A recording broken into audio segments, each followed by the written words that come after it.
আসছে শীতের আগেই দেশে গ্যাস সংকটের সমাধান হবে ও গ্যাস উত্তোলনে ১০০টি কূপ খনন করার উদ্যোগ নেওয়া হয়েছে বলে জানিয়েছেন বিদ্যুৎ, জ্বালানি ও খনিজ সম্পদ উপদেষ্টা মোহাম্মদ ফজলুল কবির খান। সচিবালয়ে সাংবাদিকদের তিনি আরও জানান, গ্যাস সংকট উত্তরণে বিশ্বব্যাংক এবং এডিবির কাছে $1 বিলিয়ন করে অর্থ সহায়তা চাওয়া হয়েছে। এগুলো পাওয়া গেলে গ্যাস সরবরাহ স্বাভাবিক রাখা যাবে। ডলার সংকটের কারণে জ্বালানি আমদানিতে যে সমস্যা ছিল তা আসছে শীতের আগেই কেটে যাবে, তাই শীতের আগেই গ্যাস সংকটেরও সমাধান হবে।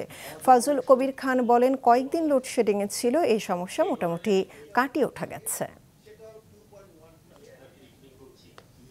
আমরা অলরেডি 4টা গতকাল একটাকে অনুমোদন দেওয়া হয়েছে।